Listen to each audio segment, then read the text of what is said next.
Bhagavat Gita chapter 1 वर्ष 19।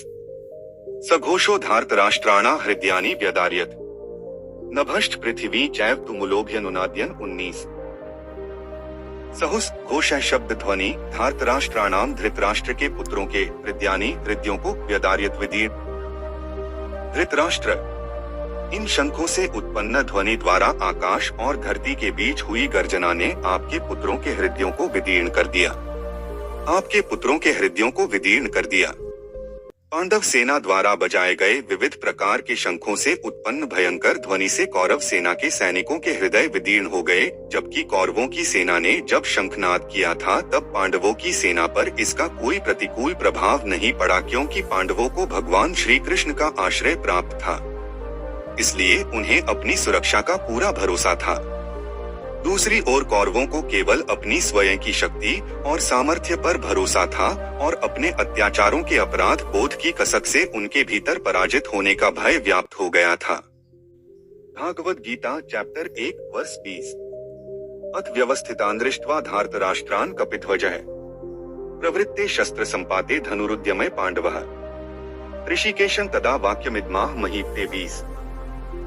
उस समय हनुमान के चिन्ह की ध्वजा लगे रथ पर आसीन पांडु पुत्र अर्जुन अपना धनुष उठाकर बाण चलाने के लिए उद्यत दिखाई दिया। हे राजन, आपके पुत्रों को अपने विरुद्ध व्यूह रचना में खड़े देखकर अर्जुन ने श्री कृष्ण से यह वचन कहे। इस श्लोक में अर्जुन को कपिध्वज कहकर संबोधित किया गया है, क्योंकि उसके रथ पर महावीर हनुमान के चिन्ह की ध्वजा प्रदर्शित हो रही थी। इसकी पृष्ठभूमि में एक कथा इस प्रकार है।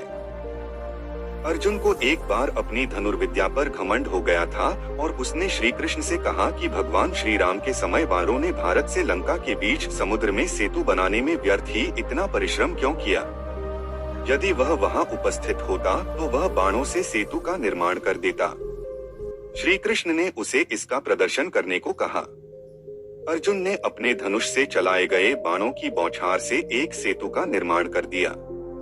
श्री कृष्ण ने वीर हनुमान को बुलाया और उन्हें उस सेतु का परीक्षण करने को कहा। जब वीर हनुमान ने उस सेतु पर चलना आरंभ किया तो वह टूटने लगा। तब अर्जुन ने अनुभव किया कि उसके बाणों द्वारा बनाया गया सेतु कभी भी भगवान श्री राम की सेना के भार को सहने के लिए उपयुक्त नहीं होता और उसने अपनी भूल के लिए क्षमा मांगी। तब वीर हनुमान ने अर्जुन को शिक्षा दी कि कभी भी अपने बल और कौशल का घमंड नहीं करना चाहिए। उन्होंने अपनी इच्छा से अर्जुन को यह वरदान दिया कि महाभारत के युद्ध के दौरान वह उसके रथ पर आसीन रहेंगे। इसलिए अर्जुन के रथ पर हनुमान के चित्र से अंकित ध्वजा लगाई गई थी, जिसके कारण उसका नाम कपिध्वज या वानर ध्वज पड़ गया।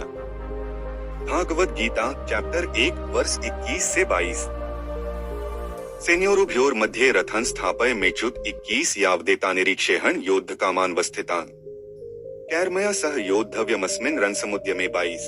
अर्जुन ने कहा, हे अच्युत, मेरा रथ दोनों सेनाओं के बीच खड़ा करने की कृपा करें, ताकि मैं यहाँ एकत्रित युद्ध करने की इच्छा रखने वाले योद्धाओं जिनके साथ मुझे इस महासंग्राम में युद्ध करना है को देख सकूं।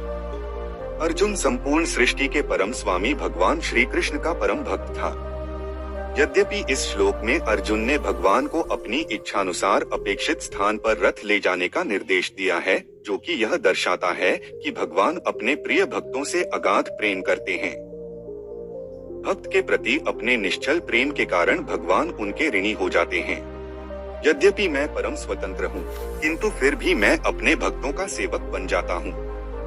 वे मुझे अत्यंत प्रिय है और उनके प्रेम के कारण मैं उनका ऋणी हो जाता हूँ। अर्जुन की श्रद्धा और भक्ति से प्रसन्न होकर भगवान श्री कृष्ण महाभारत के युद्ध में उसके रथ के सारथी बने, जबकि अर्जुन यात्री के रूप में उस रथ के आसन पर सुविधा पूर्वक बैठे हुए श्री कृष्ण को निर्देश देता रहा।